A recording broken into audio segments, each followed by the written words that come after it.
আমরা শামসুল হক খানের নির্বাচনে এসেছি, পেয়ে গেলাম এক ভোটারকে, আলোচনা করব তার সাথে। ভাই আপনার নাম কি?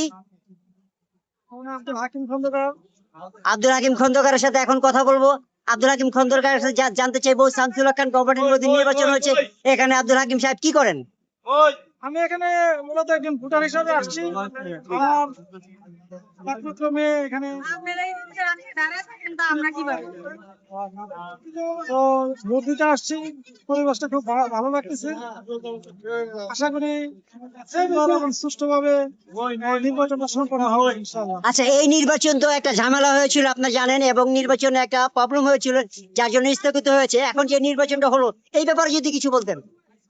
এটা একটা রাজনৈতিক সমস্যা ছিল। এখানে তো বিভিন্ন মতের বিভিন্ন ধরনের মানুষ এখানে স্কুলে আসে।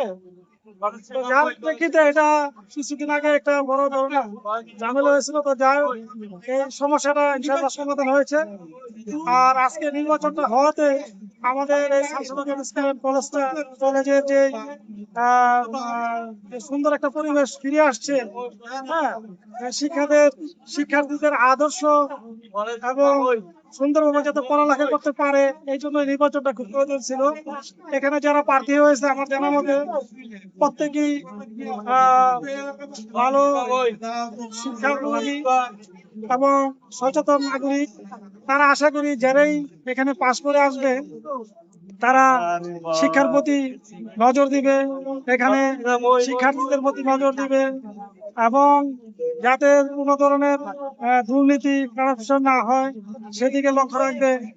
এবং অপ্রয়োজনীয়, আমার একটা অনুরোধ থাকবে, অপ্রয়োজনীয় যাতে শিক্ষার্থীদের থেকে কোনো বিভিন্ন ধরনের অজুহাত দিয়ে টাকা পয়সা নেওয়া এটা যাতে বন্ধ হয়। আমি এটা আপনাদের জানালাম, যাতে নতুন কমিটি যারা হবে তারা এই বিষয়টা খেয়াল রাখে। এগুলো আমার বক্তব্য শেষ করলাম।